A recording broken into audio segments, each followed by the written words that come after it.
कोई आम फोर्स नहीं है। महिला मार्शल संत ने उस पर नजर डाली और काफी इंप्रेस हुई।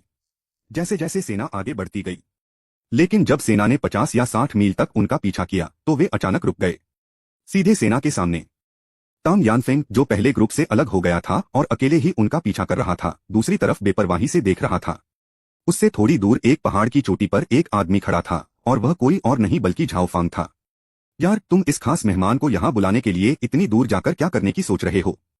बेशक यह तुम्हें मारने के लिए है। यह सुनकर टैंग यानफेंग जोर से हंस पड़ा। उसकी आंखों में साफ नफरत दिख रही थी। तुम, बहुत हो गई बकवास। क्या तुम्हें जाल से डर नहीं लगा और अंदर जाने में हिचकिचाहट नहीं हुई?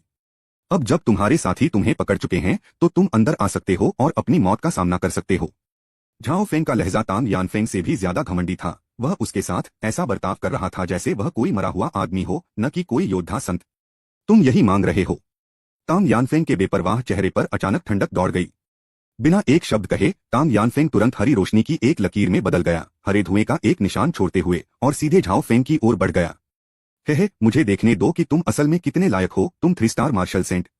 ठंडी हंसी के साथ झाओ फेंग ने भगवान को मारने वाला भाला निकाला। भाले में भरी हिंसक हत्या की भावना के साथ झाओ फेंग से एक खूंखार जानवर जैसी खतरनाक आभा निकल रही थी। यह तुम्हारी सबसे बड़ी संपत्ति है? हाँ हाँ ठीक है, अब यह मेरी है। तांग यानफेंग, एक 3 स्टार मार्शल सेंट, ने तुरंत गॉडस्लेइंग स्पीयर के अनोखे नेचर को पहचान लिया। हालांकि वह इसके खास ग्रेड या कोई सुराग नहीं समझ सका, लेकिन उसे उससे निकलने वाली एक खतरनाक आभा का हल्का सा एहसास हुआ। उसे तुरंत एहसास हुआ कि उसे एक खजाना मिल गया है और उसकी आंखें खुशी से चमक उठीं। इसका आनंद लेने के लिए आपकी किस्मत बहुत खराब है। ठंडी हंसी के साथ झाओ फेंग ने बिना पीछे हटे तांग यानफेंग के हमले का सामना किया और सीधे अपना भाला फेंका। तांग यानफेंग ने हिम्मत नहीं हारी। उसके हाथ के एक थप्पड़ से एक जोरदार दहाड़ निकली और असली एनर्जी वाली एक बड़ी हथेली, जो दसियों फीट लंबी थी, झाओ फेंग की तरफ बढ़ी। उसकी ताकत में तांग यानफेंग के इलाके की ताकत थी। फक करना। झाओ फेंग ने ठंडी सांस ली और भगवान को मारने वाला भाला और भी तेज चमका, एक चमकदार रोशनी की तरह जिसमें बहुत ज्यादा ताकत थी, और उसने उस जगह से जबरदस्ती रास्ता बना दिया जो उस इलाके की ताकत से ढकी हुई थी। आखिरकार भाले की नोक तांग यानफेंग की हथेली से टकरा गई। बहुत तेज भाले की नोक ने ताकतवर हाथ को छेद दिया, बस थोड़ा सा रुका। फिर उसने एक तेज आवाज निकाली, जैसे कि वह चमड़े में छेद कर रहा हो। शक्तिशाली हथेली तुरंत भगवान को मारने वाले भाले की नोक से छेद गई। और भी हैरानी की बात यह थी कि गॉडस्लेइंग स्पीयर से बहुत घनी ऑरा निकली। जैसे ही यह सच्ची एनर्जी की बड़ी हथेली से निकली, उससे जुड़ी बुरी ऑरा ने सच्ची एनर्जी की बड़ी हथेली में सच्ची एनर्जी के बहाव को खत्म कर दिया और तांग यानफेंग से उसका कनेक्शन जबरदस्ती तोड़ दिया। एक बार कम्युनिकेशन टूट जाए तो सिर्फ एक ही नतीजा होता है, बूम। असली ताकत की बड़ी हथेली इंच करके टूटती गई और आखिर में एक खतरनाक शॉकवेव के साथ वह अचानक ढह गई। इसकी अंदरूनी शक्ति एक बवंडर की तरह है जो बाहर की ओर फैलती है। कई जोरदार धमाकों के साथ आसपास के पहाड़ एक पल में ढह गए और चट्टानों के अनगिनत टुकड़ों में बदल गए जो जमीन पर गिर गए। एक ही समय पर भगवान को मारने वाले भाले की धार कम नहीं हुई। असली एनर्जी की बड़ी हथेली को तोड़ने के बाद उसमें से सुनहरी रोशनी निकली और पलक झपकते ही वह तांग यानफेंग तक पहुंच गई। तांग यानफेंग के बेपरवाह चेहरे पर तुरंत हैरानी का भाव आ गया। उसने भगवान को मारने वाले भाले की ताकत को कम आंका। अगर वह अब पीछे हटना भी चाहता तो उसके पास कोई मौका नहीं था। उस जरूरी पल में उसने दांत पीसकर अपनी बची हुई सारी असली एनर्जी इस्तेमाल कर ली, लेकिन झाओ फेंग पर हमला करने के बजाय उसने अपने शरीर पर एक खास खजाने को एक्टिवेट कर दिया।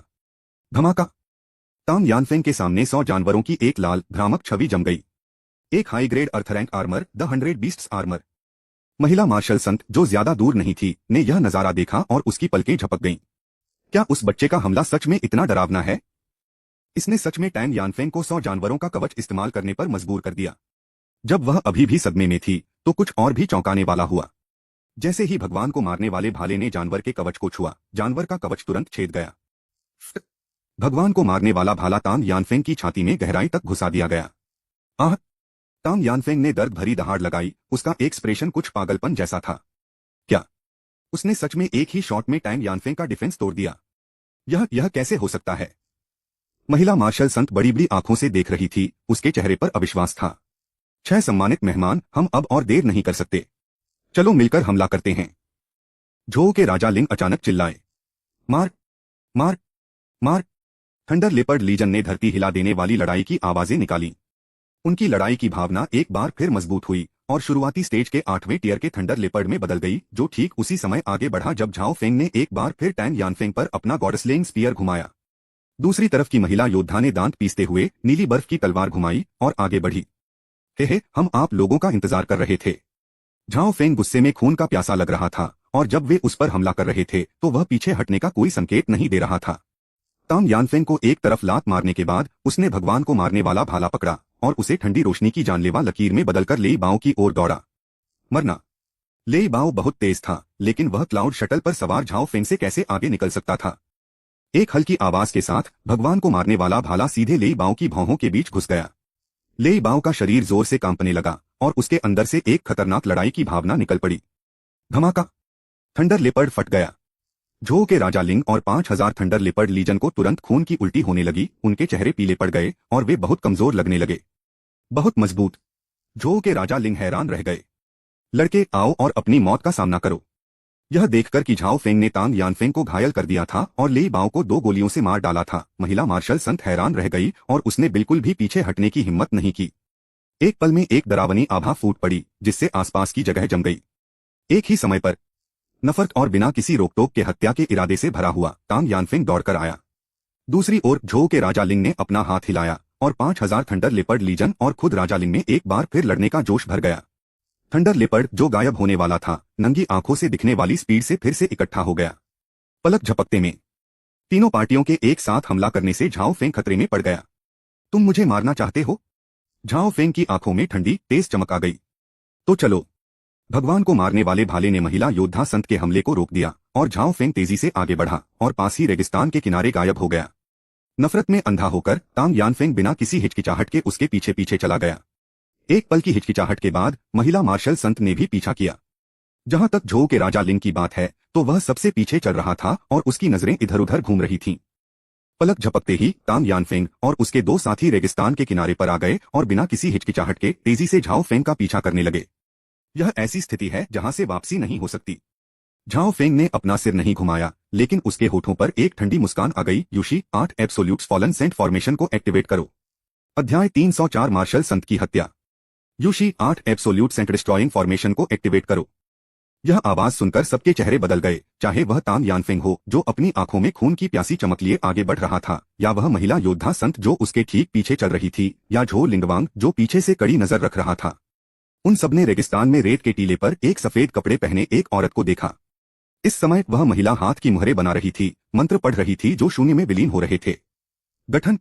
झो के राजा लिंग की नजरें तेज हो गईं और उसके दिल में बेचैनी की भावना उमड़ पड़ी। बिना किसी हिचकिचाहट के वह मुड़ा और चला गया। यहां तक कि तांग यानफेंग जो सबसे ज्यादा खून का प्यासा था भी कोई अलग नहीं था। तथापि जैसे ही वे पीछे हट रहे थे, बूम बूम बूम, शांत रेगिस्तान अचानक रेत और कंकड़ से भर गया और रेत के कणों से बनी रोशनी की 8 किरणें आसमान में चमक उठीं। ये 8 रेत के खंभे कई मील के क्षेत्र में फैले हुए हैं। जैसे ही रेत के अनगिनत कण आसमान में भर गए, उन्होंने पूरे जंगल को ढक लिया। थंडर लेपर्ड लीजन के अलावा 3 शक्तिशाली मार्शल संत तांग यानफेंग, यान युहान और झो लिंगवांग भी इसमें शामिल थे। 8 एब्सोल्यूट्स फॉलन सेंट फॉर्मेशन का एक्टिवेशन उतना जबरदस्त नहीं था जितना किसी ने सोचा होगा। यहां तक कि यह काफी औसत दर्जे का है। हालांकि झाओ फेंग जो फॉर्मेशन के अंदर था, उसे धुंधला धुंधला सा दिख रहा था। जैसे ही 8 absolute fallen saint formation activate हुआ, 8 सैंड स्पिरिट बीस्ट्स जो 8वें रैंक के शुरुआती स्टेज से ज्यादा कमजोर नहीं थे, बाहर निकले और उन तीनों पर हमला कर दिया। बजरी वाला स्पिरिट बीस्ट पूरी तरह से रेत और बजरी से बना था, हालांकि यह असली स्पिरिट बीस्ट नहीं था। लेकिन इसके दिखने से तांग यानफेंग और बाकी 2 लोगों के हाव भाव एकदम बदल गए, क्योंकि लगातार 8 सैंड स्पिरिट बीस्ट को मारने के बाद वे रहस्यमय तरीके से फिर से प्रकट हो गए। इतना ही नहीं, यहां तक कि संख्या भी 8 से बढ़कर 16 हो गई है। यह 2 गुना हो गया है। अरे यार, यह किस तरह की बनावट है? पहले गॉडस्लेइंग स्पीयर से घायल होने और फिर 8 सैंड स्पिरिट बीस्ट्स के खिलाफ लड़ाई में दोबारा घायल होने के बाद तांग यानफेंग 16 सैंड स्पिरिट बीस्ट्स को देखकर तुरंत परेशानी में चिल्लाया। उनकी अभी की ताकत उनके पीक का आधा भी नहीं है।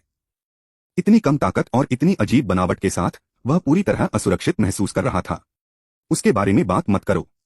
यहां तक कि महिला योद्धा संत, जिसकी साधना अभी भी अपने पीक पर थी, ने भी गहरी भौहें चढ़ाई और समय समय पर उसकी आंखों में एक गंभीर भाव झलकता था। बाकी 2 की तुलना में झो के राजा लिंग, जिनकी साधना सबसे कमजोर थी, सबसे ज्यादा शांत थे। वह इस बड़ी बनावट को देखता रहा और जितना ज्यादा वह देखता उतना ही ज्यादा हैरान होता गया। वह एक स्पिरिट एरे मास्टर भी हैं और एक बहुत ही रियर बैटल एरे मास्टर भी हैं। अन्यथा इसने थंडर लेपर्ड लीजन को बैटल फॉर्मेशन स्पिरिट बनाने से भी रोक दिया। फिर भी अपने अनुभव के बावजूद वह इस बड़ी बनावट के सुराग नहीं देख पाया। क्या यह कोई पुरानी बनावट हो सकती है? झो के राजा लिंग को कुछ एहसास हुआ और उसका चेहरा तुरंत काला पड़ गया। इन दो शब्दों से जुड़ी कोई भी चीज साधारण नहीं है। झो के राजा लिंग स्पिरिट फॉर्मेशन की कला में काफी माहिर थे, लेकिन मैंने पहले भी पुरानी बनावट देखी है। झो के राजा लिंग, तुम भी फॉर्मेशन के मास्टर हो। जल्दी से देखो कि फॉर्मेशन को कैसे तोड़ना है, नहीं तो हम तीनों को वह रेत वाला स्पिरिट बीस्ट कभी न कभी मार डालेगा। ताम यानफेंग ने झो के राजा लिंग पर चिल्लाया। महिला मार्शल संत ने कुछ नहीं कहा, लेकिन रेत आत्मा जानवर के साथ अपनी भयंकर लड़ाई के दौरान राजा झो लिंग की ओर उसकी नजर में भी उम्मीद की झलक थी। यह एक पुरानी बनावट है जिसे मैंने पहले कभी नहीं देखा। झो के राजा लिंग ने अपना सिर हिलाया, उसकी मुस्कान कुछ कड़वी थी। तुम्हारा क्या मतलब है? क्या तुम बस खड़े होकर मुझे यहां मरते हुए देखोगे? ताम यानफेंग गुस्से में था। राजा झो लिंग ने ठंडी आवाज में कहा। ताम यानफेंग को नजरअंदाज करते हुए अपने सामने मौजूद रेत के स्पिरिट बीस्ट से निपटने पर ध्यान दिया। उसकी साधना सबसे कमजोर थी और एक रेतीले स्पिरिट बीस्ट पर ही उसका पूरा ध्यान लगा दिया जाता था। उसके पास टैंग यानफेंग से बहस करने का समय नहीं था। ताम यानफेंग का चेहरा उदास था, लेकिन इस समय वह 7 या 8 सैंड स्पिरिट बीस्ट्स में फंसा हुआ था, और अगर वह किंग झो के लिए परेशानी खड़ी करना भी चाहता तो वह ऐसा करने में असमर्थ था।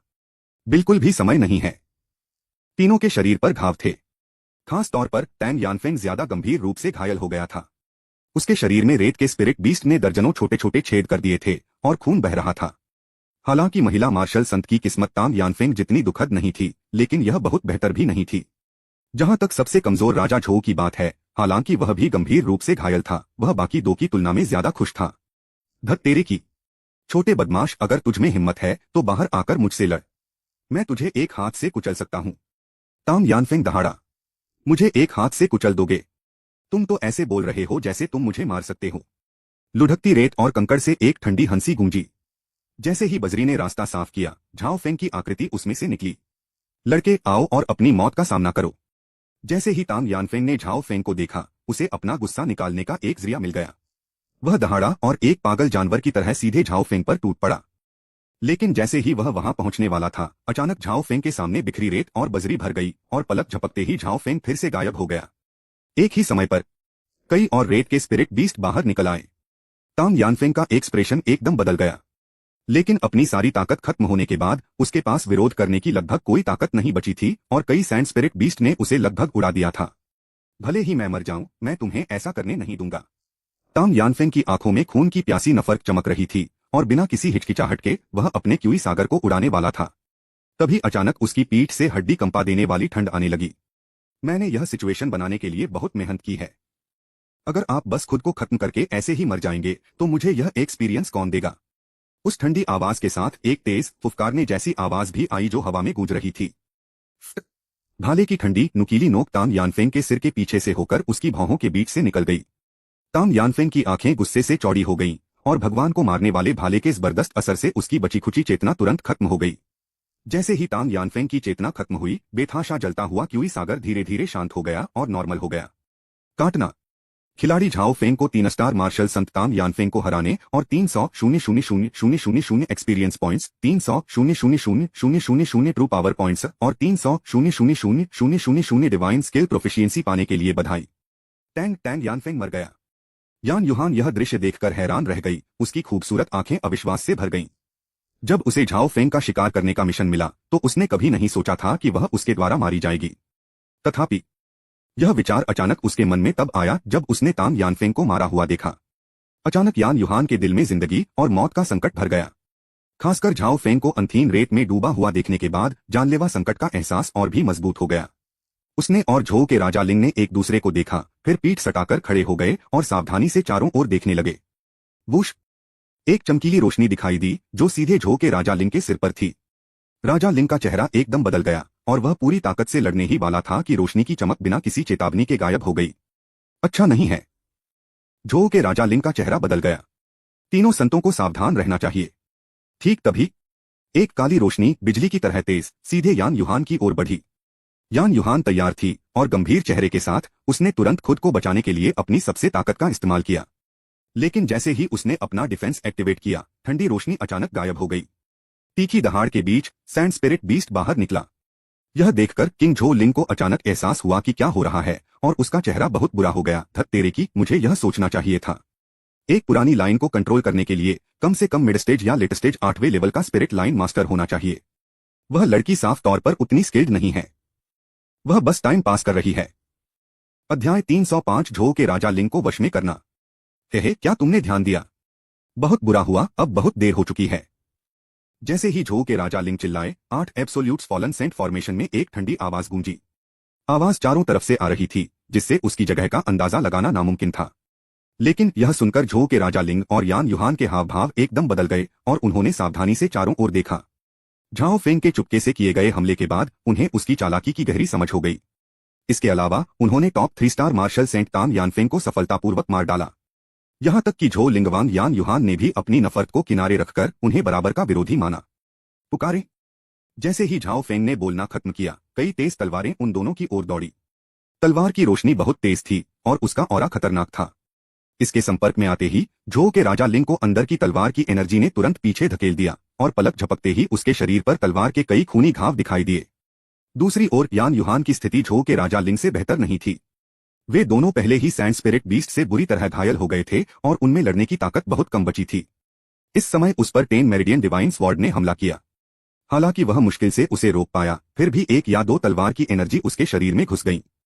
तलवार की एनर्जी उनके शरीर में घुसने से उनकी चोटें और खराब हो गईं। मरना। जैसे ही यान युहान की चोटें और बिगड़ी, एक गहरी रोशनी चमकी और ठीक यान युहान के सिर के ऊपर दिखाई दी। दूसरी पार्टी की हैरान और डरी हुई नजरों में वह गहरी रोशनी चमकी और अपने साथ चमकदार खून की फुहारें ले आई। यान युहान ने अपनी गर्दन पर दर्द वाली जगह को छुआ तो पाया कि उसका हाथ खून से लथपथ था। उसकी आंखें चौड़ी हो गईं, गुस्से से भर गईं और वह झाओ फेंग को ध्यान से देखने लगी। आखिर में वह धड़ाम से गिर गया। काटना। खिलाड़ी झाओ फेंग को 2 स्टार मार्शल सम्राट यान युहान को हराने और 2,000,000,000 experience points, 200,000,000 true power points और 200,000,000 डिवाइन स्किल प्रोफिशिएंसी पॉइंट्स पाने के लिए बधाई। अब तुम ही बचे हो। झाओ फेंग ने खुद को दिखाया और झो के राजा लिंग को ठंडी नजरों से देखा। क्या तुम मरना चाहते हो या जीना चाहते हो? तुम्हारा क्या मतलब है? झो के राजा लिंग ने भौहें चढ़ाई। इन शब्दों से ऐसा लगा जैसे कोई टर्निंग पॉइंट आ गया हो। अगर तुम मरना चाहते हो तो मैं अभी तुम्हारी इच्छा पूरी कर सकता हूं। अगर तुम जीना चाहते हो तो सिर्फ एक ही रास्ता है, मेरी बात मानो। झाओ फेंग के मन में यह आइडिया तब आया जब थंडर लेपर्ड लीजन ने उसे घेर लिया और उस पर हमला कर दिया। लक्ष्य 3 महीने के अंदर एक दिव्य जानवर को मारना है, लेकिन अपनी ताकत से ऐसा करना निश्चित रूप से असंभव है। झाओ फेंग को बाहरी मदद और बहुत सारे कर्मचारियों की जरूरत है। वह झो के राजा लिंग को भर्ती करना इसलिए चाहते थे क्योंकि उन्हें लड़ाई की कला में दिलचस्पी थी। लड़ाई की टीमों की मिलीजुली ताकत सोच से भी परे है। झाओ फेंग को यह समझ आ गया था कि पहले वाली शुरुआती स्टेज की 8वें ऑर्डर की लड़ाई की भावना भी उस लड़ाई की असली ताकत नहीं थी। राजा झो लिंग ने जरूर कोई बैकअप प्लान छोड़ा होगा। सबमिट। झो के राजा लिंग की आंखें चमक उठीं। आपके पास फैसला करने के लिए सिर्फ 3 सेकंड हैं, जीना है या मरना है। झाओ फेंग ने उसे सोचने का कोई समय नहीं दिया और रुखेपन से कहा, मैं समर्पण करने को तैयार हूं। झो के राजा लिंग ने कहा। उसके इस पक्के समर्पण ने झाओ फेंग को हैरान कर दिया। इतना कि जब उसने यह सुना तो झाओ फेंग की आंखों में हैरानी की हल्की सी झलक दिखी। उसने सोचा था, झो के राजा लिंग जैसे सेनापति जिन्होंने अनगिनत लड़ाइयां लड़ी थीं, बहुत पक्के इरादे वाले थे और उन्हें मनाना मुश्किल था। उसने झो के राजा लिंग को बेहोश करने और फिर उसे लाइफ एंड डेथ कंट्रोल पिल खिलाने की भी तैयारी कर ली थी। ऐसा लगता है कि अब उसे बेहोश करने की कोई जरूरत नहीं है, लेकिन उसे लाइफ एंड डेथ कंट्रोल पिल जरूर लेनी चाहिए। झाओ फेंग ने हाथ बढ़ाकर इशारा किया और रेशम के कीड़े का फूला हुआ और बदसूरत शरीर रेत से निकलकर उसके पास आ गया। एक 8वें दर्जे का स्पिरिट बीस्ट। झो के राजा लिंग एक नजर से ही बहुत हिल गए। उसके मन में अभी भी थोड़ी नाराजगी थी। उसे लग रहा था कि झाओ फेंग के आगे झुकना बेइज्जती है। टेम्पररी सरेंडर, सिर्फ भविष्य में जिंदा रहने के लिए। लेकिन उसके सामने का दृश्य लगातार उसकी आत्मा पर असर डाल रहा था। वह सोच भी नहीं सकता था कि 8वीं क्लास का स्पिरिट बीस्ट जो इतना खास दिखता है, वह झाओ फेंग के लिए इतना इज्जतदार क्यों होगा। झो के राजा लिंग हैरान दिखे। झाओ फेंग काफी खुश था। उसने झो के राजा लिंग को डराने के लिए रेशम के कीड़ों को बुलाया। तब झाओ फेंग रेशम के कीड़े पर चढ़ गया और राजा झो लिंग के पास आया। उसने अपनी हथेली घुमाई और उस पर एक गोली दिखाई दी। इसे लें। झाओ फेंग ने झो के राजा लिंग को अमृत फेंका।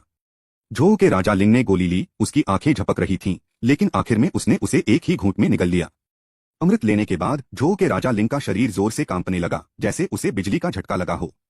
यह स्थिति 1 मिनट से ज्यादा समय तक बनी रही। झो के राजा लिंग, जो पहले से ही गंभीर रूप से घायल थे, इस 1 मिनट की चमकदार रोशनी के बाद और भी ज्यादा बेजान दिखने लगे। लेकिन होश में आने के बाद डैन तुरंत एक घुटने पर बैठ गया और सम्मान से कहा, झो के राजा लिंग अपने मालिक को नमस्कार करते हैं। उठना। झाओ फेंग ने उसकी ओर देखा, वह काफी संतुष्ट लग रहा था। झो का राजा लिंग खड़ा हो गया, लेकिन झाओ फेंग की तरफ देखने की हिम्मत नहीं जुटा पाया, जैसे कि झाओ फेंग का डर उसके दिल में गहराई तक बैठ गया हो। आपके कमांड में थंडर लेपर्ड लीजन जैसी कितनी आयरन ब्रिगेड टीमें हैं? 4 हैं, thunder leopard legion, shadow tiger legion, blood wolf legion और फाल्कन लीजन।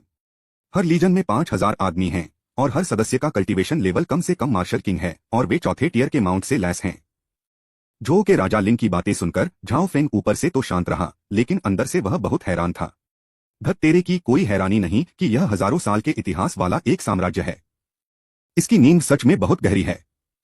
20,000 मार्शल राजाओं की सेना होना बस अविश्वसनीय है। एक ही समय पर झाओ फेंग मन ही मन खुश था कि उसने झो के राजा लिंग को मारा नहीं, बल्कि उसे काबू कर लिया था, नहीं तो वह इन 20,000 एलीट घुड़सवारों से चूक जाता। अगर मैं तुम्हें उन्हें ले जाने दूं, तो क्या तुम्हें अपनी काबिलियत पर भरोसा होगा? हाँ। झो के राजा लिंग की आवाज मजबूत और दमदार थी। ओह। झाओ फेंग ने कुछ शक के साथ पूछा।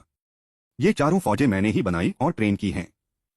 ये नाम के लिए शाही सेनाएं हैं, लेकिन असल में ये सिर्फ मेरे ऑर्डर मानती हैं। यह सुनकर झाओ फेंग खुद को झो के राजा लिंग की ओर फिर से देखने से रोक नहीं सका। बहुत अच्छा। उस मामले में मेरा पहला आदेश आपको यह है कि आप उन्हें लेकर स्नोफील्ड एम्पायर से चले जाएं। कोई बात नहीं, लेकिन हम कहाँ जाएं? हालांकि असल में मैं उन्हें कंट्रोल करता हूं, लेकिन अगर मैं एम्पायर के ऑर्डर के बिना आर्मी को ले गया, तो दूसरी इंपीरियल आर्मी भी हमारा शिकार कर सकती है। यह वास्तव में एक कठिन समस्या है, झाओ फेंग ने भौहें चढ़ाते हुए कहा। झो के राजा लिंग की बातों ने उसे और गहराई से सोचने पर मजबूर कर दिया। वह स्नो रीजन एंसेस्टर है। 20,000 एलीट मार्शल किंग्स स्नोफील्ड एम्पायर के लिए एक बहुत बड़ा झटका है और वे निश्चित रूप से उन्हें आसानी से जाने नहीं देंगे। असल में आखिरी समय में झो के राजा लिंग को मारना और एक नया लीडर फिर से बनाना नामुमकिन नहीं है। ऐसा लगता है कि हम स्नो रीजन एंसेस्टर के पास वापस आ गए हैं। अगर हम उससे नहीं निपटे, तो भले ही किंग झो लिंग अपनी सेना के साथ जाना चाहे, यह इतना आसान नहीं होगा। क्या 1,00,000 मील के अंदर कोई ऐसी जगह है जहां 20,000 सैनिक छिप सकें? झो के राजा लिंग ने एक पल सोचा और कहा, हिडन वेपन वैली के मालिक के साथ मेरा पुराना रिश्ता है, इसलिए मैं कुछ समय के लिए वहां शरण ले सकता हूं। इसके अलावा हिडन वेपन वैली एक स्ट्रेटेजिक जगह पर है, इसलिए अगर स्नो रीजन एम्पायर हमला भी करता है, तो उन्हें भारी नुकसान होगा। चैप्टर 306 चींटियों का झुंड बेकाबू हो गया है। 8 एब्सोल्यूट्स फॉलन सेंट फॉर्मेशन धीरे धीरे खत्म हो गया। उनमें से झाओ फांग और झो के राजा लिंग की आकृतियां उभरी। चलो, जैसा हमने पहले कहा था वैसा ही करते हैं। झाओ फेंग ने राजा झो लिंग की ओर देखा और शांति से कहा, हाँ, यह मास्टर है।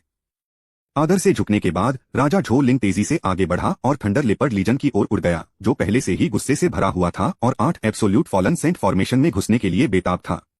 यूशी बहुत हैरान होकर पास आया और पूछा, तुम उसे ऐसे ही जाने दोगे? झाओ फेंग ने अपना सिर हिलाया। क्या तुम्हें याद है कि मैंने तुमसे क्या कहा था? 3 महीने में गोल्डन डिवाइन बोल को मार डालो। क्या तुम सीरियस हो? यूशी ने झाओ फेंग को ध्यान से देखा। जब उसने पहली बार उसे यह कहते सुना, तो उसे लगा कि वह बस नशे में है और बकवास कर रहा है। लेकिन अब ऐसा लगता है कि झाओ फेंग साफ तौर पर गंभीर है। हाँ, लड़ाई तो होनी ही है। मैंने झो के राजा लिंग को इसलिए छोड़ दिया क्योंकि मैंने उसके साथ एक कोऑपरेशन एग्रीमेंट किया था और वह मेरे गोल्डन डिवाइन ऑक्स के साथ मेरी मदद करेगा। तुम्हारी बातें तो 3 महीने में गोल्डन डिवाइन बुल को मारने के तुम्हारे दावे से भी ज्यादा बेतुकी हैं। झो का राजा लिंग तो बस तुम्हारा पीछा कर रहा था, वह कैसे हार मान सकता था और तुम्हारे साथ समझौता कर सकता था? गोल्डन डिवाइन बुल को जीतने में तुम्हारा साथ देना तो दूर की बात है। हे चार्म। झाओ फेंग अजीब तरह से मुस्कुराया। मुझे नहीं पता कि मैं गोल्डन डिवाइन बुल को मार पाऊंगा या नहीं, लेकिन मैं तुम्हें एक बात का भरोसा दिला सकता हूं, किंग झो लिंग मेरी हर बात मानेगा। तुमने उस पर किसी तरह की आत्मा को कंट्रोल करने वाली टेक्निक का इस्तेमाल तो नहीं किया होगा, है ना? यूशी, जैसा कि एक ताकतवर ऑर्गेनाइजेशन के किसी व्यक्ति से उम्मीद थी, तुरंत समझ गया। लगभग झाओ फेंग ने बिना कोई एक्सप्लेनेशन दिए गोलमोल जवाब दिया। यूशी ने झाओ फेंग को गहराई से देखा, फिर बात बदलते हुए कहा, मैंने सुना है कि स्नो रीजन एम्पायर ने हमें शिकार करने के लिए स्नो रीजन किल ऑर्डर जारी किया है। अगले कुछ समय तक तुम और मैं भागते रह सकते हो। यह इतना मुश्किल नहीं है। हम, क्या आपके पास कोई समाधान है? स्नो रीजन के पूर्वज को मार डालो। क्या तुम्हें पक्का पता है कि तुम मजाक नहीं कर रहे हो? यूशी ने झाओ फेंग का माथा छुआ और अजीब तरह से कहा, तुम्हें बुखार नहीं है तो तुम बकवास क्यों कर रहे हो? झाओ फेंग बेबस लग रहा था। आजकल जब तुम सच बोलते हो तो कोई भी तुम पर विश्वास नहीं करता। यूशी के चेहरे के भाव थोड़े बदल गए और उसने झाओ फेंग को गंभीरता से देखा। क्या तुम सीरियस हो? हाँ। झाओ फेंग ने सिर हिलाया। स्नो रीजन के पूर्वज अपनी साधना में एक अहम मोड़ पर पहुंच गए हैं। अगर उनकी साधना में रुकावट आई तो उन्हें जरूर क्यूई डेविएशन का सामना करना पड़ेगा। यह मेरा मौका है। हालांकि यह बहुत कम है, मैं कोशिश करूंगा। क्या कोई और रास्ता नहीं है? यूशी की मुस्कान कड़वी थी। एक 7 स्टार मार्शल एम्परर का दुश्मन के अड्डे पर जाकर एक 6 स्टार मार्शल सेंट को मारना न सिर्फ मौत को बुलाना है, बल्कि यह असल में सुसाइड है। चिंता मत करो, मैं मरने नहीं जा रहा हूं। हालांकि स्नो रीजन एम्पायर में कई शक्तिशाली लोग हैं, लेकिन अगर मैं नहीं चाहूं तो स्नो रीजन के पूर्वज भी मुझे नहीं ढूंढ पाएंगे। यूशी को अपनी बात पर कोई शक नहीं था। अपनी पूरी यात्रा के दौरान झाओ फेंग के बारे में उसकी एकमात्र धारणा यह थी कि वह समझ से परे था। अगर ऐसा है तो मैं तुम्हारे साथ पागल हो जाऊंगी, यूशी ने गहरी आवाज में कहा।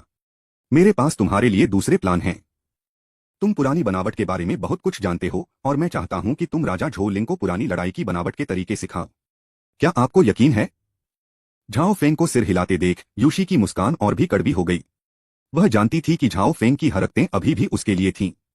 आखिरकार झाओ फेंग की तुलना में खुद को बचाने के उसके तरीके कुछ खास अच्छे नहीं थे। तुम्हें सुरक्षित वापस आना होगा। यूशी ने झाओ फेंग को गहरी आंखों से देखा। बिल्कुल। झाओ फेंग ने सिर हिलाया, किंग झो लिंग की तरफ देखा, जिसने अभी अभी थंडर लेपर्ड लीजन को शांत किया था, और गहरी आवाज में कहा, उसकी अच्छी तरह से रक्षा करो। जी श्रीमान। झो के राजा लिंग यूशी के साथ चले गए। झाओ फेंग एक ही जगह पर नहीं रुके।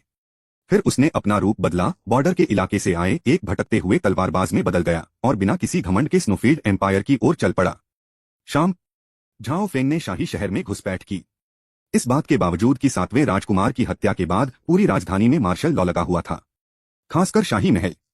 यहां तक कि हर 5 कदम पर एक गार्ड और हर 10 कदम पर एक संतरी भी तैनात था। 1 इंच भी हिलना बहुत मुश्किल था। लेकिन झाओ फेंग के लिए, जिसके पास क्लाउड पियर्सिंग शटल था, हालांकि यह मुश्किल नहीं था, फिर भी इतने सारे चेक पॉइंट से गुजरने में उसका ज्यादातर दिन बर्बाद हो गया। अंतिम झाओ फेंग शाही शहर में पहुंचे और कबीले के बनाए एक शानदार महल के सामने खड़े हो गए। इस महल के गेट के ऊपर केवल 4 बड़े अक्षर हैं। प्रिंस गोंग की हवेली। प्रिंस गोंग, जिनका असली नाम जूली था, अजगर की पोशाक पहने हुए अधेड़ उम्र के आदमी थे जो उस दिन स्नो रीजन के पूर्वज से मिले थे। यह व्यक्ति स्नोफील्ड सम्राट का छोटा भाई है, जो ऊंचे दर्जे का है और गहरी साधना वाला है और आधे संत के लेवल तक पहुंच गया है। बिल्कुल यही बात है। इसीलिए स्नोफील्ड सम्राट ने उसे एक जरूरी काम सौंपा, 5 एलिमेंट्स रूइंस के अंदर स्नोफील्ड एम्पायर का इलाका बढ़ाना। 5 एलिमेंट्स रूइंस रियल्म में जूली का दर्जा डेसोलेट रीजन में स्नो रीजन एम्परर के बराबर है। वह स्नो रीजन एंसेस्टर के बाद दूसरी सबसे महत्वपूर्ण व्यक्ति हैं। अगर हम बात कर रहे हैं कि स्नो रीजन का पूर्वज कहाँ है, तो शायद उसके अलावा किसी और को नहीं पता। झाओ फेंग चुपके से प्रिंस गोंग की हवेली में घुस गया। प्रिंस के महल के मेन हॉल से गाने और नाचने की हल्की आवाजें सुनाई दे रही थीं। झाओ फेंग ने आवाज का पीछा किया। मेन हॉल के एंट्रेंस पर कड़ी सुरक्षा थी और सैकड़ों आर्मर्ड सैनिक पहरा दे रहे थे। ये सभी बख्तरबंद सैनिक मार्शल वेनेरेबल लेवल के थे। उनमें से लीडर तो 6 स्टार मार्शल सम्राट के लेवल का था। ऐसी साधना के साथ अगर वह धधकती आग के राज्य में होता तो वह निश्चित रूप से देश का सर्वोच्च अधिपति होता। लेकिन इस बर्फीले साम्राज्य में वह केवल एक प्रहरी था। वे सच में बहुत सावधान हैं। झाओ फेंग की आंखें चमक उठीं। वह महल के अंदर समय समय पर कई जोरदार उतार चढ़ाव महसूस कर सकता था। वे सभी एक्सपर्ट थे जो 9 स्टार मार्शल एम्परर दायरे के पीक पर पहुंच चुके थे और उनका एक पैर पहले से ही मार्शल सेंट दायरे में था। लेकिन झाओ फेंग को विश्वास नहीं था कि यह प्रिंस गोंग की हवेली की असली डिफेंसिव फोर्स थी। आखिरकार प्रिंस गोंग के शानदार रुतबे और पद को देखते हुए झाओ फेंग कभी यह नहीं मानेगा कि उसे किसी मार्शल संत ने सुरक्षा नहीं दी है। 6 स्टार मार्शल एम्परर, हे मैं आपको वो अच्छी डिश दिखाता हूं जो मैंने खास तौर पर आपके लिए तैयार की है। ठंडी हंसी के साथ झाओ दा ने अपना हाथ हिलाया और तुरंत उनकी स्टोरेज रिंग से एक भिनभिनाने की आवाज आई। ऐसा लग रहा था मानो अनगिनत कीड़े कोड़े छटपटा रहे हों और आवाज लगा रहे हों। मुझे नहीं पता कि खून की प्यासी चींटियां आगे बढ़ने के बाद कितनी ताकतवर होंगी। आज मैं तुम्हें एक टेस्ट सब्जेक्ट के तौर पर इस्तेमाल करूंगा। इसके साथ ही झाओ दा ने अपना हाथ हिलाया और अनगिनत खून खाने वाली चींटियां उसके स्टोरेज रिंग से बाहर निकल गईं। खून खाने वाली चींटियों के इस झुंड में सबसे आगे एक चींटी थी जो बाकी चींटियों से बिल्कुल अलग थी। उसका चेहरा खूंखार था और उसके मुंह के हिस्से नुकीले और डरावने थे जो डरावनी रोशनी से चमक रहे थे। इस खून पीने वाली चींटी की पीठ पर कवच जैसा कुछ था। ध्यान से देखने पर इसका पैटर्न बैक्सिया के कवच से थोड़ा मिलता जुलता था। इससे भी ज्यादा चौंकाने वाली बात इस खून चूसने वाली चींटी से निकलने वाली आभा थी। 7वें रैंक का आखिरी स्टेज। यह अजीब और ताकतवर खून खाने वाली चींटी कोई और नहीं बल्कि खून खाने वाली चींटी राजा है। उस दिन बक्सिया का खून पीने के बाद वह गहरी नींद में सो गया। जब वह उठा तो वह अचानक 7वें रैंक के आखिरी स्टेज में पहुंच गया और उसके पूरे शरीर में जबरदस्त बदलाव आए। हालांकि सीधी टक्कर में जरूरी नहीं कि वे उसी लेवल के स्पिरिट बीस्ट के लिए मैच हों। हालांकि जब छिपकर हमला करने और खून खराबे की बात आती है तो वे उसी लेवल के दूसरे स्पिरिट बीस्ट्स को बहुत पीछे छोड़ सकते हैं। चलो शुरू करें। झाओ ने अपने हाथ से दबाया और खून के प्यासे चींटी राजा ने आदेश पाकर अपने मुंह से एक अजीब सी आवाज निकाली। पलक झपकते ही खून खाने वाली कई चींटियों ने भिनभिनाने की आवाजें निकाली और फिर तेजी से तितर-बितर हो गईं। अध्याय 307 जूली। भनभनाहट। अनगिनत खून खाने वाली चींटियां बाहर निकलीं, तेज हवा के झोंके उठाए और फिर जल्दी ही गायब हो गईं। वह आवाज क्या थी? क्या आपने कुछ असामान्य देखा है? मेन हॉल की सुरक्षा कर रहे गार्ड थोड़ा हिले, सावधानी से चारों ओर देखा, लेकिन उन्हें कुछ नहीं दिखा। पर जल्द ही, आह! मेरी पीठ में बहुत दर्द है। हे भगवान, मुझे क्या हो गया है? लानत है, मार डालो इसे। जब गार्ड अपने सदस्यों से बात कर रहे थे तो उनके मुंह से गुस्से भरी दहाड़ें निकल रही थीं। चुप रहो। ग्रुप का लीडर, जो एक 9 स्टार मार्शल एम्परर था, अधेड़ उम्र का आदमी था, उसने सबको बेरुखी से देखा। क्या तुम सब जीने से थक गए हो? तुम्हारी हिम्मत कैसे हुई प्रिंस के सामने इतना शोर मचाने की? अधेड़ उम्र के आदमी की डांट से मैदान में शोर तुरंत शांत हो गया। ऐसा नहीं था कि हर किसी का दर्द कम हो गया था, बल्कि उन्हें इसे सहना पड़ा और उनके शरीर में लगातार चुभन महसूस होती रही। थप्पड़। अधेड़ उम्र के सम्राट वू ने अपने चेहरे पर थप्पड़ मारा और तुरंत उनकी खुरदरी हथेली पर खून बहने लगा। खून के धब्बों के बीच एक मरा हुआ कीड़ा भी था। ये खून चूसने वाली चींटियां हैं? यह बुरा है। अधेड़ उम्र के मार्शल सम्राट ने अपनी हथेली में रखे कीड़े को घूरा। उसका एक्सप्रेशन अचानक बहुत बदल गया। उसने जल्दी से गार्ड्स की तरफ देखा जो कुछ देर पहले ही जोर जोर से भौंक रहे थे। मेरा सिर बहुत चक्कर खा रहा है। अरे तुम दो कैसे हो गए? मुझे नींद आ रही है। गार्ड एक एक करके गिर गए। ऐसा लग रहा था कि वह पूरी तरह नशे में था और जमीन पर गिर गया। आखिर में सिर्फ अधेड़ उम्र के सम्राट वू ही खड़े थे। धत तेरे की। अधेड़ उम्र के मार्शल सम्राट का चेहरा एकदम बदल गया और वह जल्दी से मुड़कर मेन हॉल की तरफ चल दिया। हिस। उसकी गर्दन के पिछले हिस्से में अचानक तेज दर्द हुआ जिससे वह बिना किसी वजह के हांफने लगा। इससे पहले कि वह अपराधी को मार पाता, उसके शरीर में एक अजीब सी शक्ति प्रवाहित हुई जिससे उसे खुशी महसूस हुई और उसकी चेतना गायब होने लगी। हालांकि उसने दांत पीसकर डटे रहने की पूरी कोशिश की, लेकिन सिर्फ 6 या 7 कदम चलने के बाद ही वह जमीन पर गिर पड़ा। जैसे ही अधेड़ उम्र के सम्राट वो गिर पड़े, झाओ फेंग की आकृति अंधेरे कोने से बाहर निकली। उसने मौके पर बेतरतीब पड़े गार्ड्स पर नजर डाली और खून के प्यासे चींटियों के झुंड से हुए असर से काफी खुश था। ऐसा लगता है कि चींटियों की कॉलोनी के कलेक्टिव इवोल्यूशन ने उनके टॉक्सिन की ताकत भी बढ़ा दी है। जब वे बात कर रहे थे, खून का प्यासा चींटी राजा, जिसने पहले अधेड़ उम्र के सम्राट वो पर हमला किया था, वापस उड़ गया। उसके खतरनाक जबड़े चमकदार लाल रंग से चमक रहे थे। पूरे महल में सभी को खत्म कर दो, झाओ फेंग ने ठंडे स्वर में कहा। खून खाने वाली चींटियों का जहर इन लोगों को मारने के लिए काफी नहीं है, लेकिन उन्हें कुछ समय के लिए बिस्तर पर रखने के लिए काफी है। और यही वह समय है जिसकी झाओ फेंग को अभी सबसे ज्यादा जरूरत है। जैसे ही झाओ फेंग महल की ओर बढ़ा, उसने धुंध वाले जानवर और रेशम के कीड़े दोनों को बुलाया। उन कुछ मार्शल सम्राटों का ख्याल रखना। धुंध वाला जानवर धुंध में बदल गया और महल में एक खास जगह की ओर दौड़ा। जहां तक रेशम के कीड़ों की बात है तो वह उन्हें अपने पास रखता था। भनभनाहट। अनगिनत खून चूसने वाली चींटियां महल में घुस आईं। जल्द ही अचानक कभी चहल पहल वाले महल से जोरदार चीखें और घबराहट की आवाजें आने लगीं। गार्ड्स, सम्राट की रक्षा के लिए जल्दी आओ। गार्ड। झाओ फेंग ने बार बार उपहास किया। आज कोई भी आपकी रक्षा नहीं कर सकता। उन्होंने अभी तक मेन हॉल में कदम भी नहीं रखा था। झाओ फेंग ने फिर कई लोगों को मेन हॉल से बाहर निकलते देखा। उनमें से भीड़ बीच में जिसे बचा रही थी, वह एक अधेड़ उम्र का आदमी था जिसने पाइथन रोप पहना हुआ था। इस व्यक्ति को देखकर झाओ फेंग की आंखें चमक उठीं। रेशम के कीड़े, उस व्यक्ति को यहां लाओ। झाओ फेंग के कहने पर रेशम के कीड़े ने अपना मुंह चौड़ा खोला और उसमें से अनगिनत सफेद रेशम के धागे निकले।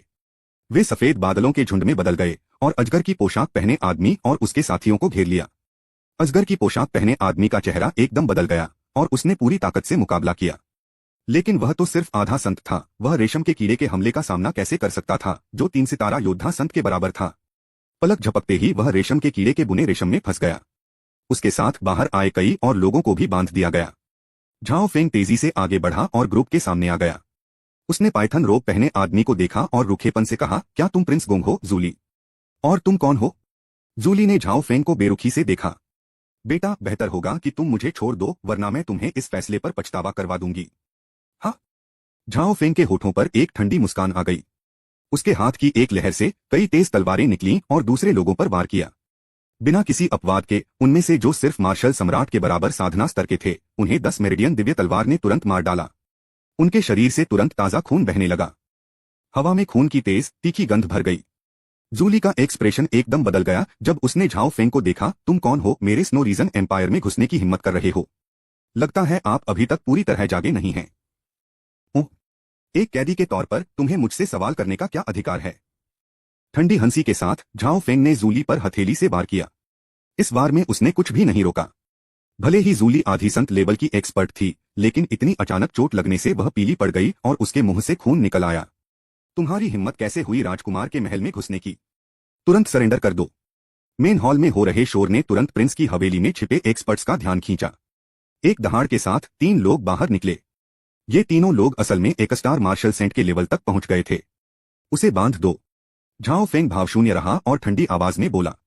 रेशम के कीड़े ने अपना मुंह चौड़ा खोला और पहले से दर्जनों गुना ज्यादा घने रेशम के धागे बाहर निकले, जो तीनों मार्शल संत एक्सपर्ट्स के चारों ओर लिपट गए। क्या? एक शुरुआती स्टेज का 8वां टियर स्पिरिट बीस्ट। तीनों योद्धा संत चौंक गए, लेकिन उन्होंने लापरवाही नहीं की। उन्होंने रेशम के धागों को चीरते हुए अपनी सबसे मजबूत चालें चली। तथापि ठीक तभी एक मार्शल आर्ट मास्टर को अचानक अपनी गर्दन में तेज दर्द महसूस हुआ और एक पल में वह रेशम में लिपट गया। बाकी 2 मार्शल सेंट्स के एक्सप्रेशन एकदम बदल गए। जैसे ही उन्होंने अपनी चाल चली, उनके फिगर दूर चले गए, साफ तौर पर भागने के इरादे से। लेकिन इससे पहले कि वे बच पाते, उन्हें अपनी गर्दन में तेज दर्द महसूस हुआ और उनके सेरेब्रल कॉर्टेक्स में नींद सी फैल गई। इससे पहले कि वे कुछ कर पाते, वे रेशम से लिपट गए। झाओ फेंग इन 3 आसान टारगेट से बचने की कोशिश नहीं करेगा। जैसे ही रेशम के कीड़े ने उन्हें फंसाया, 10 मेरिडियन की दिव्य तलवार दहाड़ उठी और सीधे उनका सिर काट दिया। ऐसे खूनी दृश्य को देखकर जूली की पलकें तेजी से फड़कने लगीं और उसका दिल सदमे से कांप उठा। अब जाकर उसे एहसास हुआ कि उसके सामने वाला आदमी बहुत हुनरमंद नहीं था, लेकिन उसके तरीके बहुत क्रूर थे। आप असल में कौन हैं? जूली ने झाओ फेंग को घूरते हुए उसके चेहरे पर कोई सुराग ढूंढने की कोशिश की, लेकिन उन्होंने जल्द ही हार मान ली। इस पूरी मुश्किल के दौरान झाओ फेंग के चेहरे पर कोई बदलाव नहीं आया। मुझे बताओ, तुम्हारे पूर्वज कहाँ हैं? आप पूर्वज से क्या चाहते हैं? तुम बहुत ज्यादा बोलती हो। झाओ फेंग ने चाकू की तरह अपना हाथ निकाला और जूली की गर्दन पर वार किया, जिससे वह तुरंत बेहोश हो गई। झाओ फेंग ने इसे लाइफ एंड डेथ कंट्रोल पिल से बदला और जूली को खिला दिया। धत तेरी की, मैं सच में पूरी जान लगा रहा हूं। इतने कम समय में मैंने 2 life and death control pills इस्तेमाल कर ली हैं, जिनकी कीमत मुझे 2 मिलियन सुप्रीम कॉइन्स चुकानी पड़ी। मुझे उनसे कुछ काम की जानकारी निकालनी है, नहीं तो मैं बहुत सारा पैसा गवा दूंगा। झाओ फेंग के चेहरे पर कोई भाव नहीं था, लेकिन उसका दिल रो रहा था। अध्याय 308 येन स्नो डोमेन के पूर्वज। राजकुमार की हवेली का मुख्य हॉल। जूली धीरे धीरे जाग गई। इससे पहले कि मैं अपने आसपास की चीजें साफ साफ देख पाता, एक शांत आवाज मेरे कानों में गूंजी। जाग उठा। मालिक, मेरे मालिक। जब जूली ने झाओ फेंग को देखा तो वह एक पल के लिए झिझकी, लेकिन जल्द ही वह दोनों घुटनों के बल बैठ गई, बहुत सम्मान के साथ। स्नो रीजन का पूर्वज कहाँ है? इंपीरियल पैलेस, धरती की नसों पर बना एक महल। वह रुका, फिर बोला, अगर मास्टर वहां जाना चाहें तो मैं रास्ता दिखा सकता हूं। स्नो रीजन एंसेस्टर का असली कल्टीवेशन लेवल क्या है? 100 साल पहले वह 6 स्टार मार्शल सेंट के पीक पर पहुंच चुका था, लेकिन उसके बाद कई सालों तक वह आगे नहीं बढ़ पाया। बाद में एक पुरानी जमीन को एक्सप्लोर करते समय उसके पूर्वज को गलती से पुरानी सीक्रेट टेक्निक स्पिरिट स्ट्रिपिंग मिल गई, जिससे आत्मा के एक हिस्से को अलग करके उसे एक अवतार में बदला जा सकता है। फिर अवतार को कम समय में मार्शल सेंट लेवल तक पहुंचने के लिए दुर्लभ और कीमती चीजों का इस्तेमाल करके नर्चर किया जाता है। फिर यह ओरिजिनल बॉडी में मिल जाता है, जिससे वह बेड़ियों को तोड़कर 7 स्टार मार्शल सेंट तक पहुंच पाता है।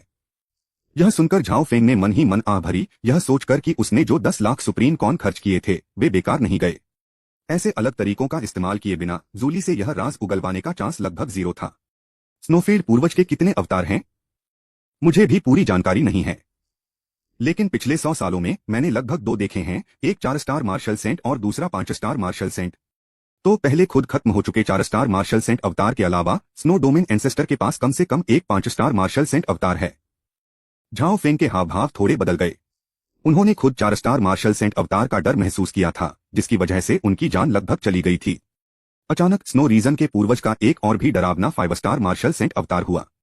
और यह सिर्फ एक मोटा मोटा अंदाजा है, कोई नहीं जानता कि उस पुराने राक्षस का कोई छिपा हुआ अवतार है या नहीं।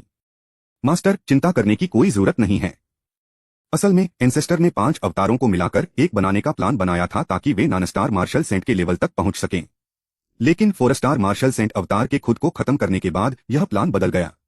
पिछले कुछ दिनों में मैं समय समय पर अर्थ वेन पैलेस से निकलने वाले तेज उतार चढ़ाव को महसूस कर पा रहा हूं, जिसका मतलब है कि एंसेस्टर पहले से ही अपने दूसरे अवतारों के साथ मिल रहा है। आपके लिए यही एक मौका है मास्टर। कौन सा अवसर? अवतार के साथ जुड़ने का प्रोसेस बहुत खतरनाक है, थोड़ी सी गलती से भूत प्रेत का साया पड़ सकता है। जूली की बातों से झाओ फेंग की आंखें तुरंत चमक उठीं। जारी रखना। अवतार के साथ मिलते समय सबसे गलत काम है उसे परेशान करना। एक बार जब वह परेशान हो जाता है तो अवतार और असली शरीर के बीच गड़बड़ी होगी। भले ही पूर्वज इसे दबाने के लिए काफी खुशकिस्मत हो, लेकिन उसे निश्चित रूप से बहुत ज्यादा जान का नुकसान होगा। यह सुनकर झाओ फेंग ने जूली की ओर कुछ और बार नजर डाली। झाओ फेंग की अजीब नजर से जूली को बेचैनी महसूस हुई और उसने तुरंत अपना सिर सम्मान से नीचे कर लिया। उसकी आंखों में देखने की हिम्मत नहीं हुई। धत तेरे की इस लाइफ एंड डेथ कंट्रोल पिल का असर सच में बहुत ज्यादा है। यह जूली की समझ को पूरी तरह खत्म कर देती है, उसे एक ऐसा गुलाम बना देती है जो सिर्फ अपने मालिक के बारे में सोचता है। इसके लिए उसने बिना किसी हिचकिचाहट के अपने देश को भी धोखा दिया। झाओ फेंग ने एक बार फिर life and death control pill की ताकत को गहराई से महसूस किया, लेकिन साथ ही control of the gods technique के लिए उनकी उम्मीदें भी बहुत ज्यादा थीं। कहा जाता है कि गॉड कंट्रोल टेक्निक से देवताओं को भी कंट्रोल किया जा सकता है, लेकिन मुझे हैरानी है कि एक कंट्रोल्ड मार्शल गॉड किस हालत में होगा। अगला। इसके बाद झाओ फेंग ने अर्थ वेन पैलेस के लेआउट और स्नो रीजन एम्पायर के खजाने की जगह के बारे में डिटेल में पूछा। यह जानने पर कि खजाने की तिजोरी असल में अर्थ वेन पैलेस थी, झाओ फेंग काफी बेबस हो गया। ऐसा लगता है कि चाहे खजाने के लिए हो या समस्या को हमेशा के लिए हल करने के लिए हमें स्नो रीजन एंसेस्टर से छुटकारा पाना होगा। 1 घंटे बाद प्रिंस गोंग की हवेली पूरी तरह शांत हो गई है, लेकिन इस शांति के नीचे खून की तेज तीखी गंध थी। झाओ फेंग ने धुंध वाले जानवरों, खून से लथपथ होकर लौटे खून के प्यासे चींटियों के झुंड और रेशम के कीड़ों को इकट्ठा किया। फिर जूली के नेतृत्व में वह जूली के पर्सनल गार्ड बन गए और अर्थ वेन पैलेस तक उनके पीछे पीछे गए। ले लाइन पैलेस कहीं और नहीं है। यह प्रिंस गोंग की हवेली से 1000 मील जमीन के नीचे है।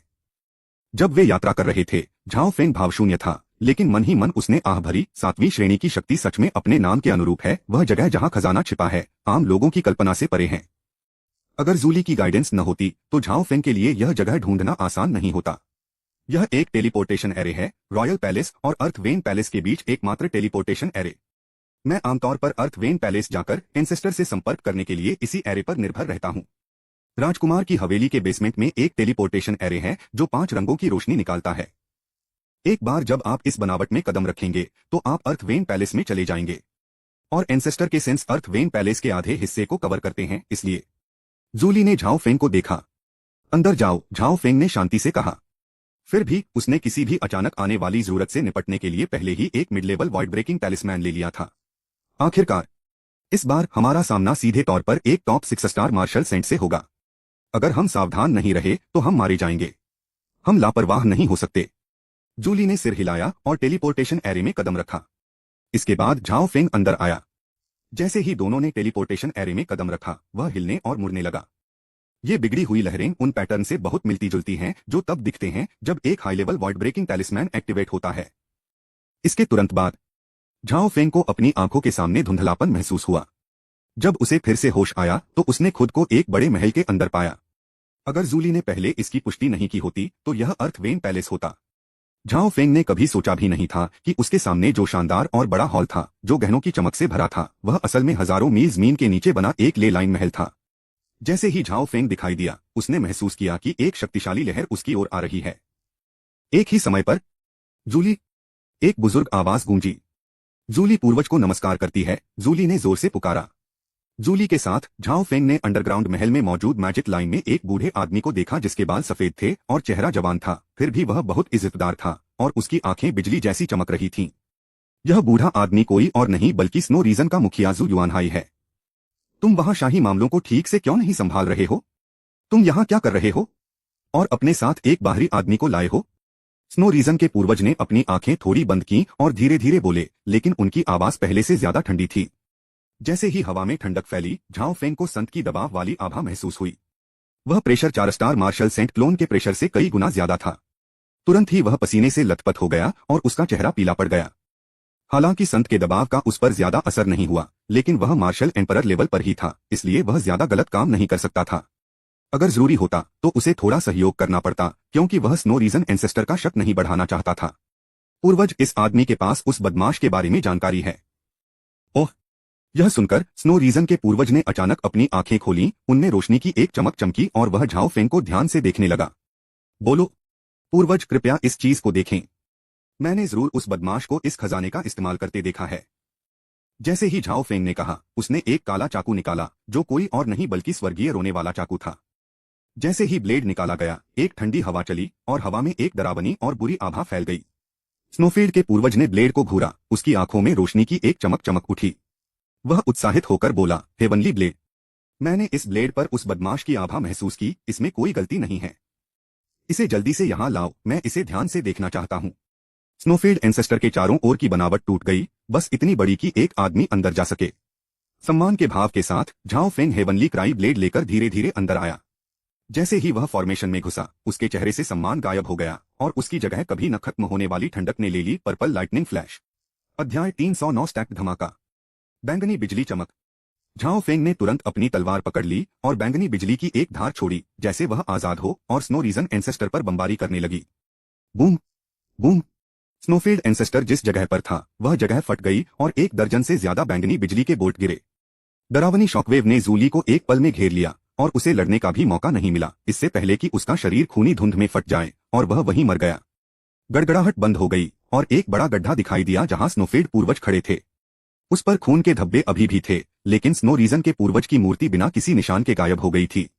झाओ फेंग ने भौहें चढ़ाई और ठंडी नजरों से चारों ओर देखा। स्नोफील्ड पूर्वज, मुझे पता है कि तुम मरे नहीं हो। अभी यहाँ से चले जाओ, नहीं तो मैं स्नोफील्ड साम्राज्य के पूरे शाही परिवार को मार डालूंगा।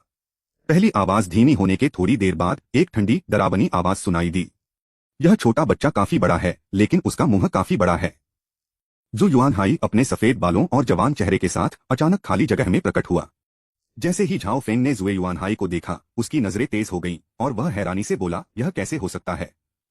इस समय जू युआनहाई को कोई नुकसान नहीं हुआ था और उसका aura 6 star martial saint level के पीक पर था, जैसे कि अचानक हुए हमले का उस पर कोई असर ही नहीं हुआ हो। क्या तुम्हें सच में लगता है कि मैं ही उस फॉर्मेशन में हूँ? जू युआनहाई ने मजाक उड़ाया, उसकी मुस्कान में एक डरावनी आभा थी। क्या? झाओ फेंग को एक संभावना का एहसास हुआ और उसका चेहरा अचानक बहुत बदसूरत हो गया। हाँ, यह तो बस मेरा एक अवतार था। मैंने इसे 5 स्टार मार्शल सेंट से 6 स्टार मार्शल सेंट में अपग्रेड करने में 60 साल लगाए। मेरा इरादा 6 स्टार मार्शल सेंट के पीक तक पहुंचने का था, फिर इसे अपने शरीर में मिलाकर एक ही झटके में 7 स्टार मार्शल सेंट बन जाना था। लेकिन अब तुमने सब बर्बाद कर दिया है। तुम घटिया छोटे कमीने, जब तक मैं तुम्हारी एक एक हड्डी नहीं तोड़ दूंगा, मुझे तसल्ली नहीं होगी। जू युआनहाई की आंखों में जान से मारने का तेज इरादा था, मानो वह झाओ फेंग को 2 टुकड़ों में फाड़ देना चाहता हो। अरे यार, मैंने गलत अंदाजा लगा लिया।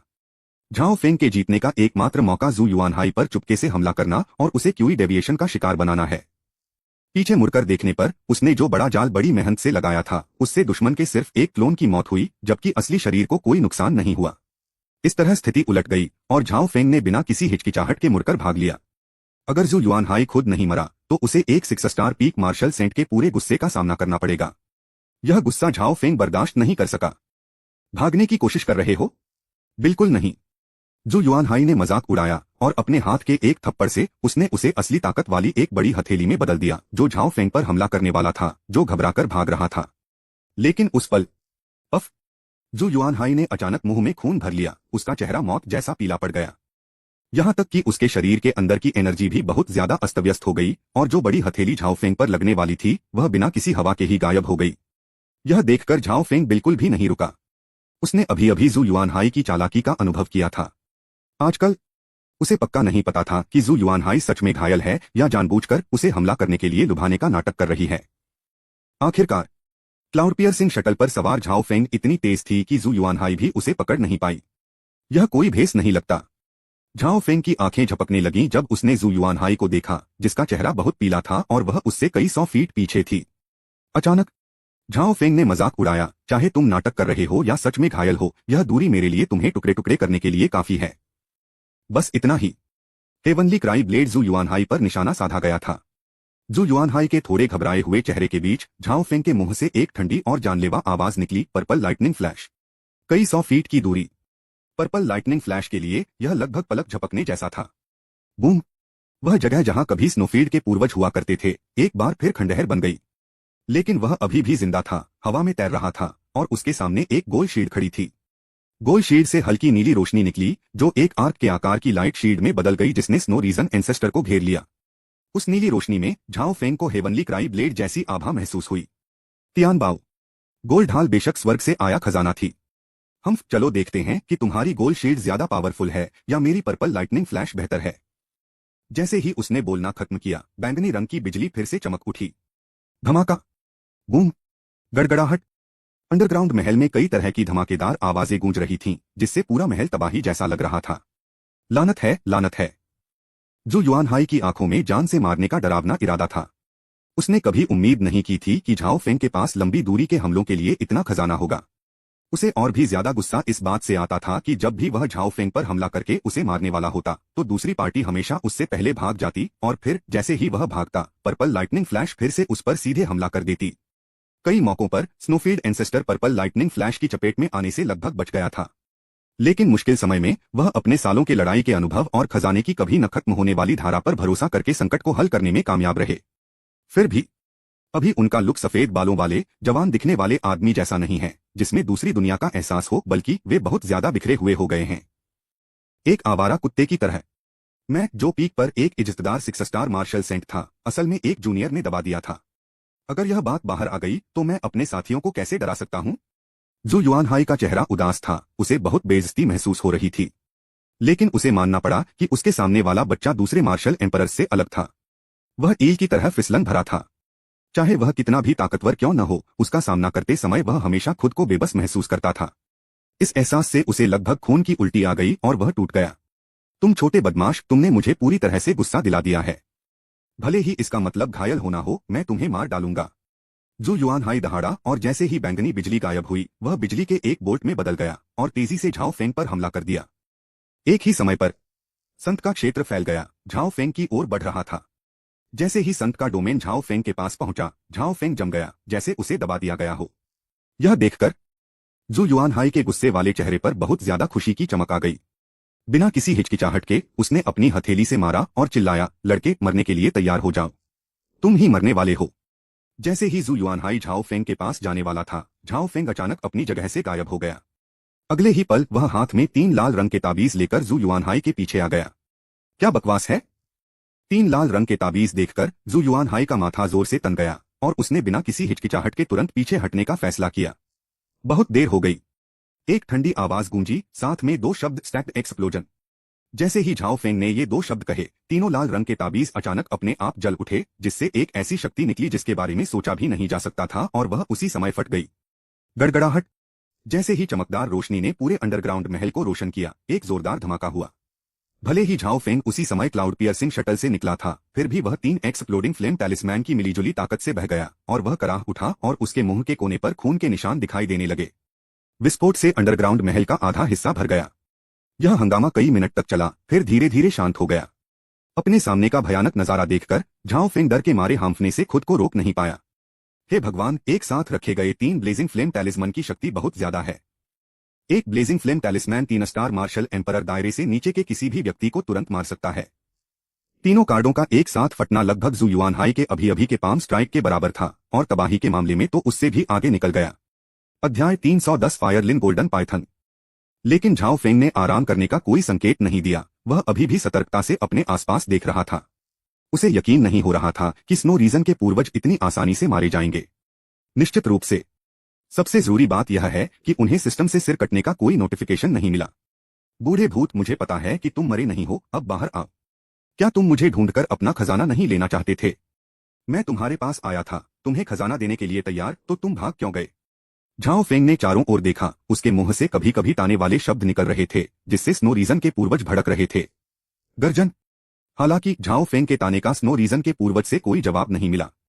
इसके बजाय स्पिरिट बीस्ट की दहाड़े सुनी जा सकती थीं। हे भगवान, अब यह क्या बकवास है? झाओ फेंग को अपनी रीढ़ की हड्डी में ठंडक महसूस हुई। उसे जानवर की दहाड़ के बीच खतरे का एहसास हुआ। पलक झपकते ही वह जल्दी से पीछे हट गया। ठीक तभी तेज मछली जैसी हवा चली, जिसके साथ तेज बदबू भी थी। इसके तुरंत बाद झाओ फेंग को हैरानी हुई जब उसके सामने एक बहुत बड़ा और खतरनाक अजगर का सिर दिखाई दिया। बकवास। इस अचानक हुए दृश्य से झाओ फेंग इतना डर गया कि उसकी पैंट गीली हो गई। अरे ऐसा बड़ा आदमी कब आया? झाओ फेंग के मुंह में कड़वा स्वाद आया और उसने मन ही मन आह भरी, एक 6 स्टार मार्शल सेंट को मारना सच में इतना आसान नहीं है। पक्का मारने की सिचुएशन बनाने की लगातार 2 कोशिशें स्नोफील्ड एंसेस्टर को मारने में नाकाम रहीं, बल्कि इसके बजाय एक मिड स्टेज 8 वेंटियर का स्पिरिट बीस्ट अट्रैक्ट हो गया। यह सही है। झाओ फेंग को इस बड़े अजगर स्पिरिट बीस्ट से एक ऑरा महसूस हुआ जो स्नो रीजन एंसेस्टर से कमजोर नहीं था। दूसरे शब्दों में, हमारे सामने जो स्पिरिट बीस्ट है वह कम से कम 8वें रैंक के मिड स्टेज के पीक पर है। मैंने अपने सारे ट्रम्प कार्ड लगभग इस्तेमाल कर लिए हैं और मैंने अभी भी जू युआनहाई को नहीं मारा है, लेकिन एक और बड़ा आदमी सामने आ गया है। यह क्या बकवास है? झाओ फेंग तेजी से पीछे हटा, उसका दिमाग तेजी से चल रहा था और उसने जल्दी से एक प्लान बनाया। हाँ, तुम छोटे बदमाश, क्या तुम और तरकीबें नहीं अपना सकते? अगर तुम इतने काबिल हो तो फायर स्केल्ड गोल्डन पाइथन का भी ध्यान क्यों नहीं रखते? खांसी खांसी। एक बूढ़ा आदमी उस बड़े लाल अजगर के सिर पर खड़ा था। बड़े अजगर के पहाड़ जैसे सिर की तुलना में बूढ़े आदमी का आकार बहुत छोटा और लगभग नगण्य था।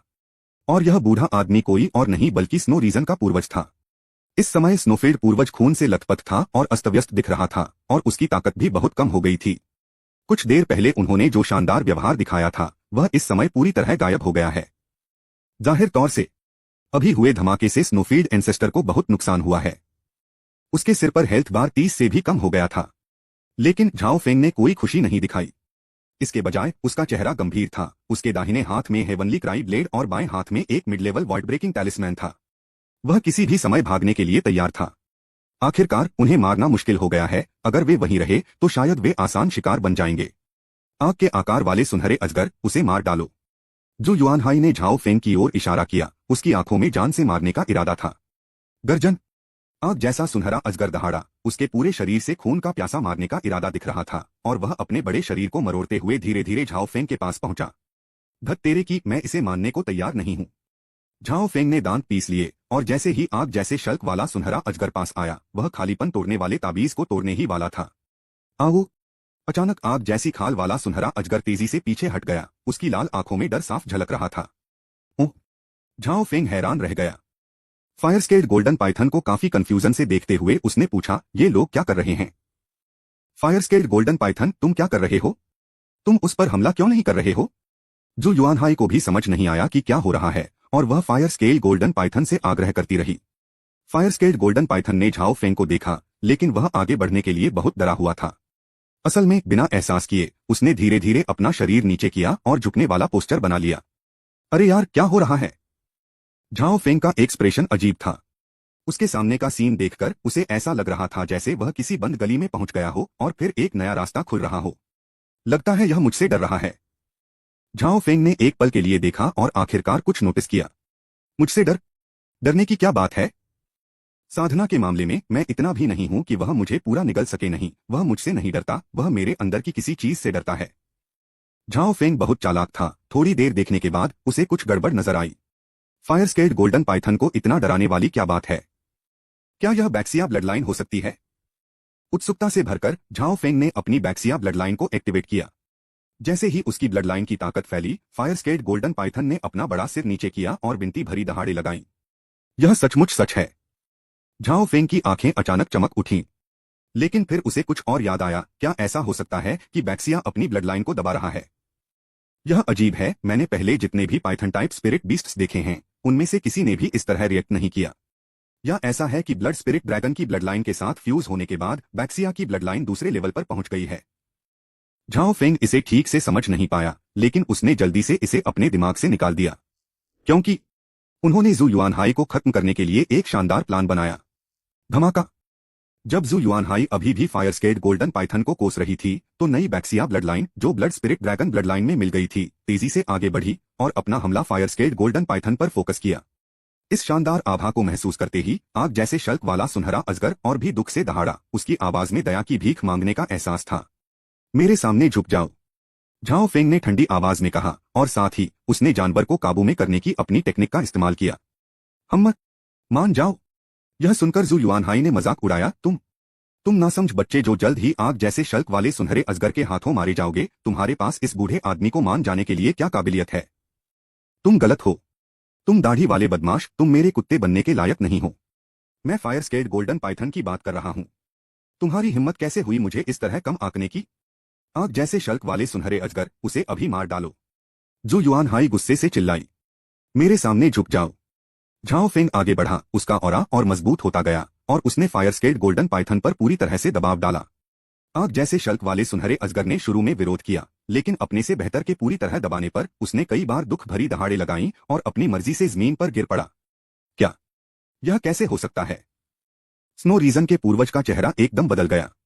एक ही समय पर बीस्ट टेमिंग टेक्निक से बना hello fire scaled golden Python के बड़े सिर पर गिरा और तुरंत उसके शरीर में मिल गया। काटना। खिलाड़ी झाओ फैंग को mid stage 8 spirit beast fire scaled golden Python को काबू करने और 6,000,000,000 एक्सपीरियंस पॉइंट्स पाने के लिए बधाई। यह सफल है। झाओ फेंग का चेहरा खुशी से चमक उठा। दूसरी तरफ जब स्नोफील्ड के पूर्वज ने झाओ फेंग का एक्सप्रेशन देखा तो उसे अपने आप लगा कि कुछ गड़बड़ है। उसने मन ही मन कोसा और हल्के कदमों से फायर स्केल्ड गोल्डन पाइथन को छोड़कर पीछे हट गया। आग के आकार वाले सुनहरे अजगर, उसे मार डालो। झाओ फेंग ने स्नो रीजन के पूर्वज की ओर इशारा किया और चिल्लाया। गर्जन। आग जैसे शल्क वाले सुनहरे अजगर ने जवाब में दहाड़ लगाई और उसका शरीर बिजली की तरह चमक उठा जब वह बर्फीले इलाके के पूर्वज पर झपटा। स्नो रीजन के पूर्वज का चेहरा तुरंत पीला पड़ गया। इस आग जैसे स्केल वाले सुनहरे अजगर को बर्फीले इलाके के सम्राट ने खुद पकड़ा था ताकि अंडरग्राउंड महल के खजाने को दबा सकें। यह अजगर गुस्सैल, खूंखार और खून का प्यासा है। अपने पीक पर भी किसी को इसे हराने का भरोसा नहीं था, अब तो और भी। जल्द ही स्नो रीजन के पूर्वज, जो फायर स्केल्ड गोल्डन पाइथन में उलझ गए थे, लड़ने से पहले ही लगभग मरते मरते बचे। जैसे ही आग के शल्क वाला सुनहरा अजगर उसे पूरा निगलने वाला था। उसे मेरे पास छोड़ दो। झाओ फेंग ने फायर स्केल गोल्डन पाइथन को रोका, खून से लथपथ जू युआन हाई को देखा और एक अजीब सी हंसी निकाली।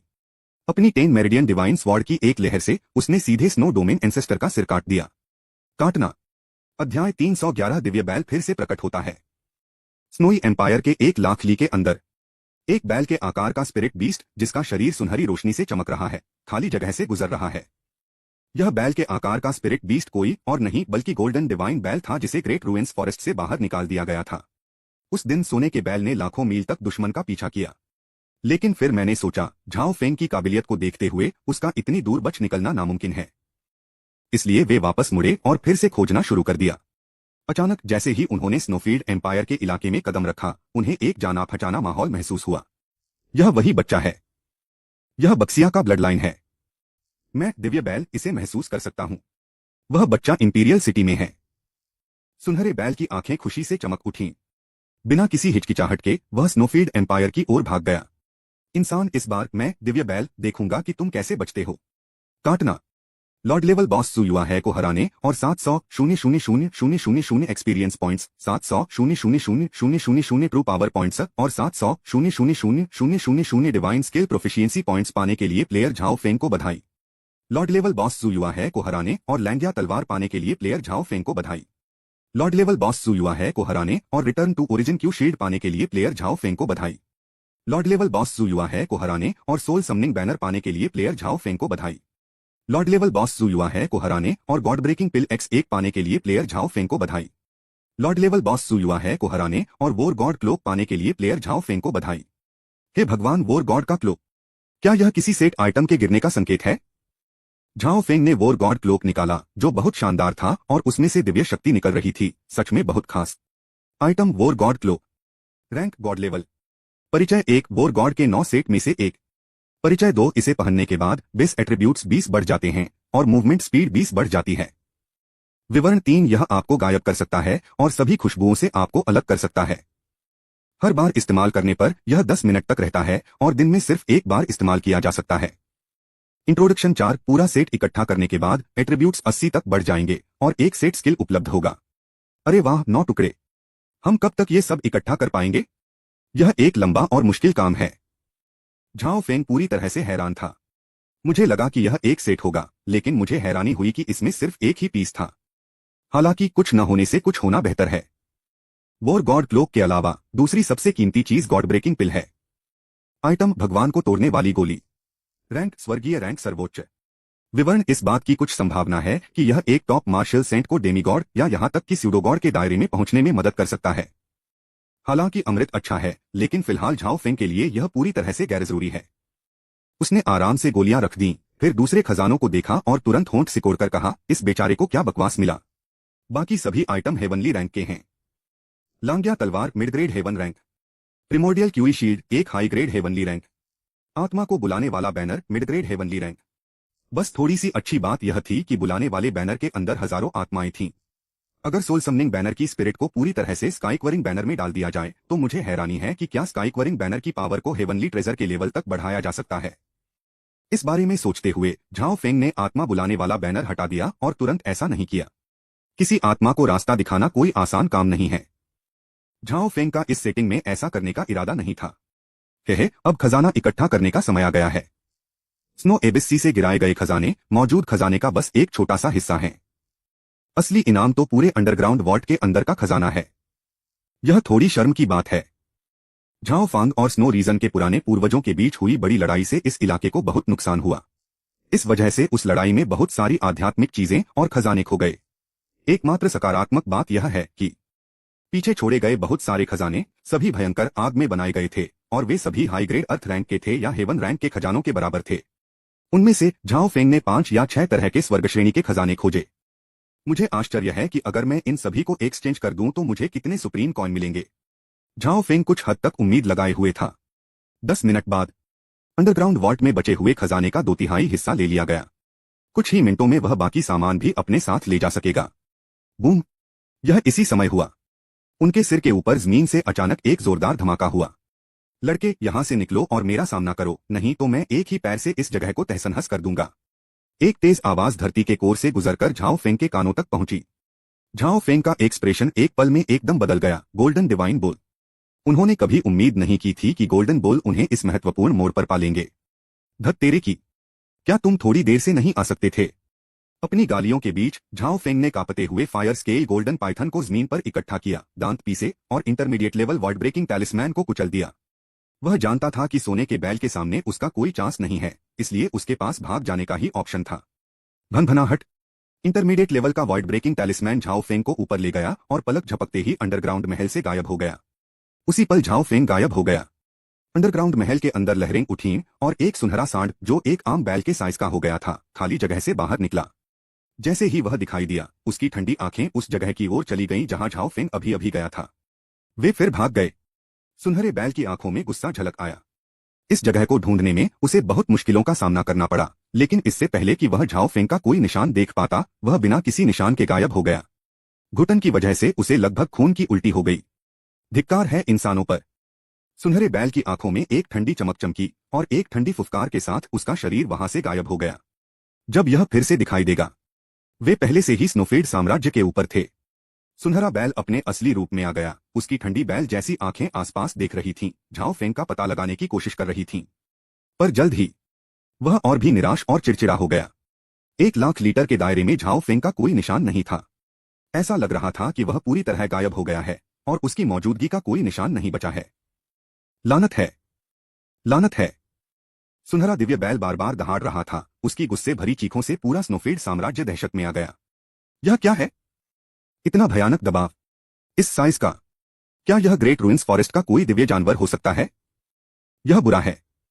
ऐसा लगता है कि इस काल्पनिक जानवर की नजर हम पर है। अपने जीवन के लिए दौड़ें। स्नोफील्ड साम्राज्य के अनगिनत ताकतवर लोगों ने गोल्डन डिवाइन बुल से निकलने वाली हत्या की भावना को महसूस किया।